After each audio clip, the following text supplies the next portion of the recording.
Well, welcome to Altitude After Dark. And it's pretty dark. Oh, baby. Hey, baby. What's Could up, get weird. baby? Could get a little weird. DMac, I say this. Let's get weird today. Let's get weird after dark. I don't know. I should show you where I'm at, brother. Are you at Stoneys? Stoneys? Look at the crowd out there, man. I love Stoneys, man. Look at that. What up, everybody? There you go. Somebody gets it. Somebody's waving. So, yeah, it's a packed house here tonight. Absolutely packed house. Yeah, that Stoneys, it reminds me a whole lot of draft night when this journey did begin for the Denver Broncos in 2024. I was sitting by your side. I know. What a great night that was. Had your victory lap as Bo Nix is the quarterback of the future for the Denver Broncos. I look back on it, and it's somewhat embarrassing, my reaction, but I hold firm in my enthusiasm, basically. You know, I'm excited about it. I know my lighting's a little odd, and Vic Lombardi should be joining. I think Vic's just waiting until halftime. Like, Vic's not going to be bothered with this foolishness until it's more convenient for him. Yeah. You know, it's just my thought. When you're dealing with A-list celebrities in the Denver media space, you just have to take it for what it's worth, man. No, I understand that, and I know where I sit in the world. But I'm having fun, man. Like, we're at Stoneys. I'm watching Lamar kind of run around here a little bit. And it's 13-7. I know you've been kind of out and about tonight. How much of the game have you actually caught? About 3 snaps. But that's it? Yeah. I mean, I listened on the radio on my drive back. So I was at the View House myself. We did an on-site CBS Colorado where we got a show with Romy Bean and Nate Jackson that's going to be airing on Saturday at 10:30. So we filmed that down there. Are you going to be doing that every Thursday? Yep. Wow, really? The entirety of the NFL football season. So it'll be a lot of fun. Oh, you're with two of my favorite people. You know, it was a blast, man. It was an absolute blast. Romy or Rami, however Dion calls her, and Nate's, you know, one of my guys, obviously. So we love it. So the concept here is that's funny. The View House. Wow, you got a long ride back then, bro. Oh yeah, Weld County, baby. Weld County down to the View House. Not including my trip up to down to the studio in Lone Tree and back. Yeah, so wow. I'm on some miles, man. Wow. Well, you're paying when did it hit you that everything in media was south? I mean, everything. Well, I bought a house just due straight east of Boulder with the thought that I'd be enjoying a long tenure as a football coach at the CU football Buffs, and didn't happen. But I love where I live, and I love our community, and I wouldn't want to move. You'll move eventually, but it's okay. No, it's all right. It's all right. We like where we live, man. Give me wide open spaces, baby. I'll take it any day. Bro, what do you think we got in Lone Tree? It's nothing but wide open spaces. I live near the bluffs. It's nothing but coyotes and horses in my backyard, and they're gonna build a football. I don't know if they're going to build their new football stadium there, Mike, but I'm telling you, it's got to be tempting because the next highest population in Colorado is actually Colorado Springs, not Boulder. But whatever. That being said, it's 13-7. KC with Lamar driving here. And there's our guy, Vic Lombardi. What's up, brothers? It's good to see you. Dude, I got a great setup going right now. First of all, talk to us. You guys ain't doing it right if you're not watching the game on an antenna. If you're streaming it, you're going to be a minute behind me, at least. I've got my antenna on because it's on Channel 9, NBC. And it's just the only way to go. I am so far ahead of you. I am in the know. Sources tell me. In fact, I'll be able to use sources tell me many times in the show tonight because I'm about a minute ahead of you guys. All right. What are sources telling you about this drive by the Ravens? Lamar Jackson is breaking the huddle as we speak, just to show you how far ahead I am. I don't know where you guys are. All right. Don't do play-by-play because you'll get us in trouble. But, I mean, will. you know. Right, yeah. He's I found out. He's at the 10-yard line. It's 2nd and 1. All right, stop. You're gonna get it. You really are gonna get us in trouble. Look at you. Hey, who get in trouble with who? Who's the Gestapo? Who's gonna call me? No, I got a call after the CU game on Saturday. I got a call. What'd you do wrong, What'd you do? Your wife called? Who called? It was on with Vic.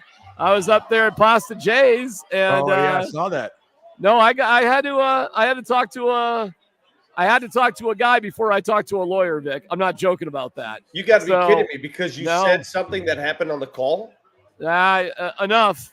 Well, so I'm not allowed to say, "Oh, Taylor Swift's in attendance." That's playing. No, you can do that. That's fine. What apparently you can't say is Shedeur drops back, finds Travis Hunter over the middle. Oh, you're not allowed to say that. Well, obviously. Are you allowed to say? Are you allowed to say allegedly there was a pitch to the right for a gain of 2?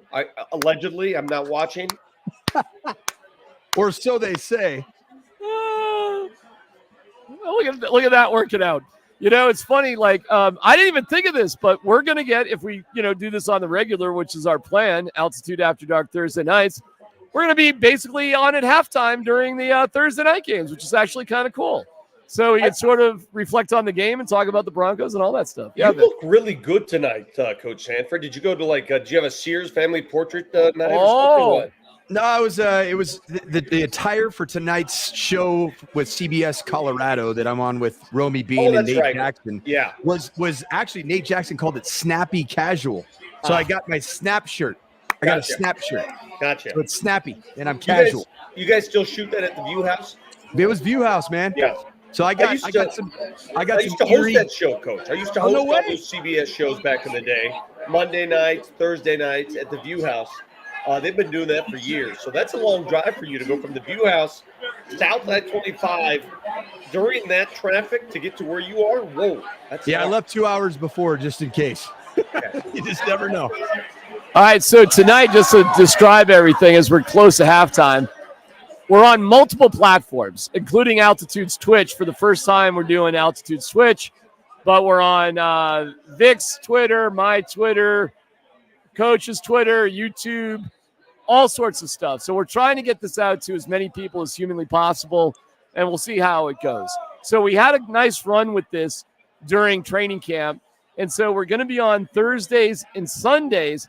And, Coach, you're going to be on with Rob Trigilio on Wednesdays. Is that right? What are you going to be doing on Wednesdays? We're going to do it at halftime of the Monday Night Football game. Oh, Monday. You're going to do Monday nights. Yeah, so what Monday nights. Rob actually came up and asked me about doing some film breakdown. So we're going to pick 1 or 2 key plays to break down and show all of our viewership a kind of a coach's perspective of what happened. And we're going to do a little bit one of those, where you see all 22 use the NFL Plus, the NFL Pro stuff. And it's going to be a lot of fun. All right, Vic, because you've been watching the game, what have you seen so far out of both these teams? We'll get to the Broncos here in a second. My immediate reaction as soon as I turn this game on, and this is where my mind goes, is how beautiful that turf is at Arrowhead. I only say that because I've been to Arrowhead many, many times for Bronco games. And they notoriously have some of the worst grass, some of the worst turf in the National Football League. And I mean bad. So bad that players complain about it. So whatever they did after winning, back-to-back Super Bowls, it's beautiful. It's the first thing I noticed. The second thing I noticed is these offenses, both of them are just so fun to watch. Lamar Jackson's so fun. Patrick Mahomes with that new that worthy kid who they drafted. He's good. That touchdown he had when it looked like he was shot out of a cannon, literally. It's fun to watch these teams play. What a great opening act for the NFL. Totally agree. I'm sitting here in the bar. This place is packed. It's absolutely packed. You want to talk about the power of the NFL? I'm not joking. I did not realize there were this many Kansas City Chiefs fans in our fair city. Do you think that just goes along with winning Super Bowls? You just collect fans as you go, and there's just a lot of Chiefs fans just basically everywhere. Yeah, and I have a little bit of a dissenting opinion. I actually don't think there were many, if any, Chiefs fans across the country until Taylor Swift entered the fold. Yeah. I mean, it was all because of Taylor. Taylor brought them all. Yeah. She brought my daughter, tell you that. Well, I just got this message from my daughter, who's now a freshman. She's been there 2 weeks, a freshman at the University of Kansas, to the family group chat. Guys, I might be becoming a Chiefs fan. I'm sorry. To which I responded, don't come home ever again. So that's what happens. This is exactly what happens. I mean, people like following winners, and this team's a winner. I will tell you, when they put Taylor Swift up on the TV here in the bar, the place went crazy. They went nuts. In fact, we were doing a promotion where Tullamore Dew Irish Whiskey is the sponsor. And I've just been giving away, shots of whiskey for this reason, that reason. I go, I need 4 Taylor Swift fans up here. the stage got rushed. It just, I don't think they even cared about like what I was trying to have them do, which was just, having a little fun. But DMac, are you just randomly at a bar? I mean, is this what you do on Thursday nights? No, what happened was I was going to be at home, and Andy Lindahl is sick with, I don't know, the Siberian flu or something. It's some sort of disease. He's got the black lung, Pappy. Tell me about it. Like, he can do the radio show from home, but he can't be amongst people. And so they just went to the Irish righty from the bullpen to come out and party with people. And now that the kids are gone, I'm like, sure. Like, you want me to come to a bar to eat and drink and watch football? I mean, okay. It's no big deal. And then I was like, well, what about the digital show? And I'm like, shit, I'll just do it from there. What's the difference? So here I'll turn it around, Vic, a little bit. You see this place? Absolutely packed. Wow. Yeah, that is the power in the National Football League. Right? This is Chiefs-Ravens in Denver, Colorado. Yeah. Chiefs-Ravens in Denver, Colorado. It's packed. Absolutely packed. Is there anything stronger than the NFL? Is the NFL bulletproof? No. My son asked me to sub for him in his softball league tonight. His buddies, a couple of them are gone. And so their game was at 8:00, and I politely declined due to the National Football League. Wow, you're wait a second. Your son asked you to do something, and you said no to your kid? I said no to playing in a softball game because of the National Football League. Yeah. Well, yeah, but would your son have been there? Been where? At the softball game. Yeah, he's playing in the game tonight. Him and so his you rejected an opportunity to do a father-son athletic bonding event tonight 100%. for Ravens Chiefs. Yeah, I mean we play golf together all the time. I mean, you make it sound like that's the first time that we've done anything together. All right, so heat check. Doing something else with your kid ain't no big deal. I mean, I don't need to see him that much. I'd rather watch his damn game. No disrespect. You know what they call that? It's the definition of the power of the shield. Yeah, that NFL shield is powerful. All right, so when you look at these two teams, how far away do you think the Broncos are from these two teams? Yes. Yes. Yeah, the answer is yes. I agree with you. Yes. I'm just watching these offenses work, Coach, and, watching Lamar Jackson just walk through a pocket and nobody could touch him. And he can make certain passes that people doubted early in his career he could make. No question. Patrick Mahomes is just a witch. He just does things that only Patrick Mahomes can do. So they've got two guys that, frankly, not many teams have, and that's the difference. Yeah, they're the two best in the National Football League right now. One's the MVP, one's the Super Bowl champ. And that's why the NFL, the Shield, put this game on primetime, the very opener of the season at Arrowhead. It makes all the sense in the world. But, one thing that I keep going back to is that the quarterback position, guys, has transformed and changed a lot in terms of the creativeness of the position. And you see that on full display when you see Lamar Jackson get outside the pocket, when you see Patrick Mahomes throw the ball behind his back, which I know is preseason stupid stuff, but that's the kind of player he is. He's creative. This isn't your mom and dad's, 7-step drop from under center, take 2 climbs in the pocket. There's a lot of different things that are asked of the quarterback position to be different and special and unique. And that remains to be seen if we have that here in Bo Nix. And I'm excited to watch it.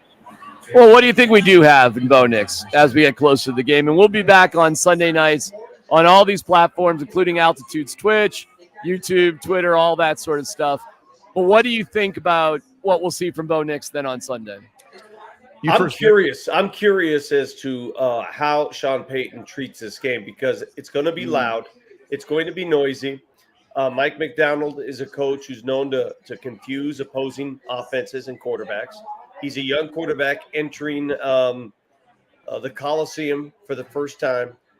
I just wonder what Sean Payton is going to do. You have 2 choices. You could say, kid, jump in. You're swimming. This is your swim lesson. Jump in. You're going to swim like you're a 5-year vet. Or you're going to spend the first half just handing the ball off to Javonte Williams and throwing a bunch of screens to the receivers, tunnel screens. I sort of like the option A. Let's just see if he can swim. Let's go. What do you got to lose? It's a developmental year anyway. Let's go. Right. Yeah, Vegas has you as the second worst team, right? I mean, or at least tied for 5.5 wins. Let's go out and see if he can make these throws down the field. Let's see what he can do on third down and long. Can he fit the throws in that I keep saying I haven't seen him fit in? We'll find out. What I guess is going to happen is that the script that Sean Payton lays out for Bo Nix early on in this game is going to be a script that is built around the skill set of Bo Nix, which he did in the preseason. The question is going to be, is it going to be enough, not necessarily for the win, but is it going to be enough to provide that hope that Broncos fans are going to be looking for 17 weeks here in the fall? And that's my big question is it enough? And I think that his athleticism will show up. I think that him making good decisions will show up, but will he make some big time throws and some big time plays that keep the Broncos offense on the field and ultimately are matriculating towards scoring points? Well, the big move this week was the Broncos doing a deal with Patrick Surtain. There you go. We have the highest paid corner, Vic. Got that going for us. Yeah. I wonder if, Coach, and you can chime in on this, how are you going to use Patrick Surtain? Are you going to say, you go get DK Metcalf and you follow him around the field the entire night? Or you got half the field, we'll worry about the other half. How would you utilize a cornerback of that playability when you can shut down an opposing receiver? Well, good luck shutting down DK Metcalf. Do you shut him down or you just shut down half the field? Yeah, it's a tough deal because Vance Joseph loves the zone pressures.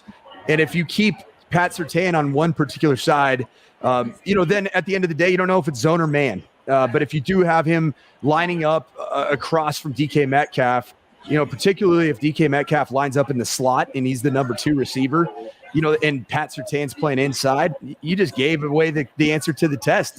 It's man coverage. So I think that maybe they'll have Pat Surtain follow DK Metcalf to the side of field he's on. So then you couldn't show zone or man for a pre-snap indicator, and keep him outside no matter what. But I just don't think that they just sick him and just tell him to just follow DK for the entirety of the game. Well, how often can you even do that? And how often are you in zone compared to man? And I do reject the whole you take away half the field. Come on, Coach. You don't take away half the field with a corner, do you? Half the field? DMac, you and I were, I think, either on air together. I was filling in one day, and I had a very similar sentiment at the time about PS2. Is it a necessity to keep PS2 in this massive contract on this roster because he's been here and he hasn't necessarily really impacted football games? I thought that until the Packers-Broncos joint practice. And I saw Jordan Love, and I actually talked to him about it. He told me that he wanted to go and challenge the best in the league. The guy that the receiver documentary said is the best in the league. His only takeaway in front of the media after the practice was, yeah, that Pat Surtain's pretty damn good. And I saw it on display. There's some really good receivers the Packers have. Jordan Love's in a practice where he's working on something, and that's going after the best corner in the league. And it didn't go well. And so I do think that there's a semblance of where quarterbacks are less likely to attack PS2, but he's not eliminating a side of the field. Nobody's ever going to eliminate an entire side of the field. But I think it's the same as what we saw last week with North Dakota State. How many plays did we see Travis Hunter make on defense? Damn near none, because they didn't go at him.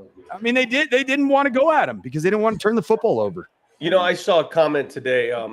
Somebody was critical of PS2's contract, and somebody said, well, name for me the greatest plays ever made. And my retort to that is pretty simple.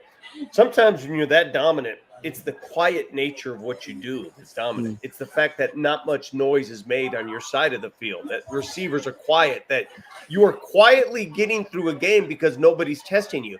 You remember, DMac, when Champ Bailey covered one side of the field for the Broncos. How many games did you just not even hear Champ Bailey's name because they thoroughly avoided him? I mean, a lot. And it's been one of my wacky arguments that I've been ridiculed for over the years, that you need to involve Pat Surtain in more action. Get him the ball somehow. And then, but everybody is like, he's made out of porcelain. If you make him return punts, he'll get hurt. And it's like, oh, what a waste that would be. And I'm like, all right, well, Deion Sanders returned punts last time I checked, but But okay, I'm not maybe fighting that's that. not his, but that's not his skill set. I mean, he doesn't look like a punt returner. That's not what he doesn't. does. He's got great hands. He's 6'2" and he's fast. What else do you need? He's not the kind of fast that Deion Sanders was. There's a different kind of speed zone, and that's not what he does. Yeah, I'm not even going to make the argument. I'll lose it. But what I will say, DMac, and where the punt return has been neutralized. We talked about it on a show one time that I think the leader in the NFL with punt returns was like one. There's like a 4-way tie for one punt return for a touchdown. You know what happened with the punt returner position? And this is going to sound insane, but it's true. The advent of Australian punters coming over to the United States, and they are so damn accurate with where they put the football. And they actually eliminate an entire half of the field themselves because they put the ball with incredible accuracy 1 to 4 yards away from the sideline. You know, and the punters used to be like string bean dweebs. And then Sean Witherspoon or whatever. Well, they became 6'5" studs with rugby players. It's ridiculous. And by the way, this kickoff thing is not going to work. It's not going to work so far. I'm watching this game and everything's punted through the end zone. Opposing coordinators, they're not going to even mess with it. Why mess with it? Why give somebody a chance to hurt you? Has there been a return yet in this game? I haven't seen anything. I haven't seen one. It. Really? When? I don't know. It was at one point. It was I think the Chiefs took it back to like 22 or what. I don't know. It was nothing. It was nothing.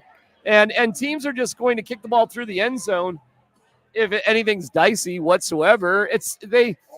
Listen, man, I don't know. They need to put the ball at the 40 if you want them to ensure a kickoff return. The 30 is just not enough. It's just not. All right, so we know that. That kind of sucks. I think they should just get rid of the kickoff anyways. You start the ball 4th and 15 on your own 35, go.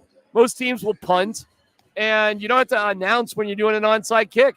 And the chances of converting 4th and 15 are way higher than an onside kick anyways, which just make the game better. And that has been proposed for like 15 years. This isn't even a new idea. This is an old idea. They just want to have a stupid kickoff. I don't even know why. Mike, do you like the kickoff? Is there something about a football game and a kickoff that matters? I mean, I miss the good old-fashioned days when they kicked off from the 30-yard line and you saw returns and it was a football play. It's what the game was founded on. Yeah, I like the kickoff. It's how every game in the history of the game that we love and that we talked about the power of that NFL brand. Every single game has started with a kickoff. Everything following points scored. I care because I love this game. And so, yeah, that's my opinion that I think it's part of the pageantry of a football game. You know, there is a flow and a rhyme and a reason to the way that football does work. And, even as a play caller, I think about days where I'm up in the box and I'm saying, okay, I got to know what hash we're going to be on. I got to know what field position we could end up in backed up, because somebody farts around. And so it is a huge part of the game of football. And it's like, for the sake of player safety, they've eliminated the dang kickoff, and I hate it. Well, you're not going to get me going on this. I think it's abysmal. I hate what's happening to football. I hate, I had my daughter in town with her future husband, and they were talking about, their kids and what they're going to do sports-wise and how they're not going to let them play football, and I just about lost it because I don't want to go down that road. I played football since I was 5 years old. It introduced me to this country. It indoctrinated me. It allowed me to learn the language. My football coaches when I was a kid were my biggest role models ever. It taught me teamwork. It taught me competitive balance. It taught me so much. Football to me was my life. It was my livelihood. I owe all of it to football. And so to see this game be destroyed by some really bothers me, especially at the youth level. You guys can have your thoughts on this all you want. I know you both have kids, and I know everybody has a choice to make with their kids. But for me, it really pisses me off when I see what's happened to our sport. Wow. Vic, wait, time out. Were you born in Italy? No, I was born here, but I didn't speak English till I was 6 years old. I did not know that. Yeah. This is amazing. This is why you tune in to Altitude After Dark right here. I wouldn't have known this. I did not know this either, and I've known you forever. Yeah, we used to spend our summers in Italy. I didn't speak English at all. My first football coaches for the Rough Riders, I was 5 years old on a 6-year-old team. It was the Police Athletic League, and they snuck me onto the team. I was too young. And my cousins, Louis and Nick Lombardi, were my coaches. And I mean, it meant everything to me. I'm telling you, it meant everything. My son played since he was 7 years old. And I tell people this all the time. When you're 7, 8, 9 years old, these kids are bouncing off. They're wearing uniforms just to be cool and wear uniforms. They're not getting hurt.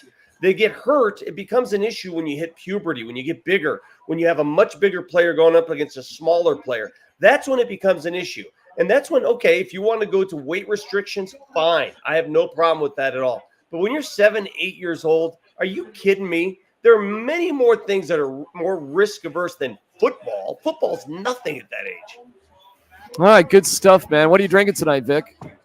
Just some red. I have no idea what it is. Solid red. All right, Mike, thoughts about this weekend for the Broncos? The second half's about to start. We'll get us out of here for the second half. Thoughts about the Broncos this weekend? There's so many things to watch. One of my really hot takes that I believe in, it's not just to be interesting on radio or on this podcast, but I think Jonah Ellis is going to be the sack leader on this football team this year. Wow, that's a nice hot. I like that hot take. And the reason for it is the selflessness that he plays with. When you watch him play a special team snap in a preseason game, you see a dude with his hair on fire, playing great with his hands, playing violently, understands leverage. The guy's just he's got a motor. I love the player. I love the young man. I had a chance to talk to him after a practice and interview him. I'm a big fan of his overall skill set. And that's the type of stuff, even when he wasn't getting home and affecting a quarterback in the preseason, he was getting really good technical rushes. He added a counter to his game from Utah. And I think he's going to end up being the sack master on this team this year. Vic? First play of the game, Twins left, boot right, play action, post pass to Mims. No. I'm going to go tight end here. Post pass to Dulcich for 47 yards. First play of the game. Open it up. Let's go. I absolutely love it. See you, Nebraska. Actually, a hell of a play call. See you, Nebraska. See you, Nebraska. Final score. I think CU's in trouble. I think CU has to establish some sort of run game to make sure that Shedeur doesn't get hurt. If you remember last year, they sacked him, 7, 8 times in that game? And this Nebraska team is better, and this game is at home. So you better be able to run the ball to make sure he stands upright. Otherwise, it's going to be a long day for CU. I hope CU wins, obviously.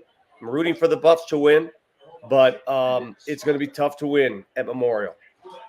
CU's got to start fast offensively. That's the bottom line. If they got to score in 2 of their first 4 drives, and if they don't, I'm very concerned because I think Nebraska's found their quarterback. He looks a lot like the guy on our screen right now, Dylan Raiola. He's a dude. He actually played really clean football, but he's got that creativity. He's got that arm strength.